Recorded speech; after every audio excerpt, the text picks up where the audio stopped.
Government school. Private school. ನಮ್ ಕರ್ಕೊಂಡು ಹೋಗಕ್ಕ school bus ಬರ್ತೈತಿ ಗೊತ್ತೇನು? ನಮ್ಮನ್ನ ಕರ್ಕೊಂಡು ಹೋಗಕ್ಕ ಮಾಸ್ತರ ಬರ್ತಾರ ಗೊತ್ತೇನೆ? ಸ್ಕೂಲ್ ಯೂನಿಫಾರ್ಮ್ ಐತಿ ಫುಲ್ ಸ್ಟ್ರಿಕ್.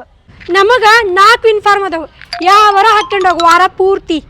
ನಾವು ನಮ್ಮ ಸ್ಕೂಲಿಗೆ ಡಬ್ಬಿ ತಗೊಂಡೋಗೋ ಡಬ್ಬಿ ಮಸ್ತಾಗ ಮನೇಲಿ ಊಟ ಮಾಡ್ತೀವಿ. ನೀವು ಮನ್ಯಾಗಿದ್ದ ಡಬ್ಬಿ ತಗೊಂಡು ಹೋಗಿರಿ, ನಮ್ಗೆ ಸರ್ಕಾರನ ಊಟ ಕೊಡ್ತೈತಿ ಬ್ಯಾಳಿ ಸಾರ ಅನ್ನ. ಅವನವನ ಎಷ್ಟು ಮಸ್ತ್ ಇರ್ತೈತಿ ಬ್ಯಾಳಿ ಸಾರ ಅನ್ನ. ನಮಗೆ 1 ಮಂತಿಗೊಮ್ಮೆ ಪೇರೆಂಟ್ಸ್ ಮೀಟಿಂಗ್ ಇರ್ತೈತಿ. ನಮ್ಮ ಪೇರೆಂಟ್ಸ್ ಬಂದಾಗ ನಮ್ಮ ಟೀಚರ್ ನಮ್ಮ ಸ್ಟಡಿ ಹೆಂಗೈತಿ ಮಾರ್ಕಸ್ ಎಷ್ಟು ಅಂತ ಹೇಳ್ತಾರೆ.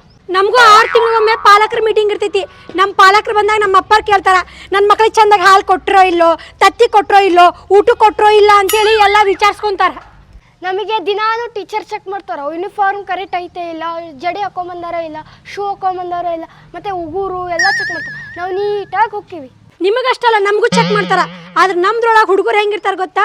ಒಬ್ಬ ಸಲ್ಮಾನ್ ಖಾನ್, ಒಬ್ಬ ಋತಿಕ್ ರೋಷನ್, ಒಬ್ಬೇಕಿ ರಕ್ಷಿತಾ, ಒಬ್ಬೇಕಿ ಐಶ್ವರ್ಯ ರೈ. ಹಂಗೆ ಉಗುರು ಅನ್ನೋವು ಹೆಂಗಾರ ಕಟ್ಟಿಂಗ್ ಇರ್ತಾವೆ. ಆದ್ರೆ ನಮ್ಮ ಸರ್ ಏನೂ ಅನ್ನಂಗಿಲ್ಲ. ನಾವು ನೀಟಾಗೆ ಹೋಗ್ತೀವಿ ಸ್ಕೂಲಿಗೆ.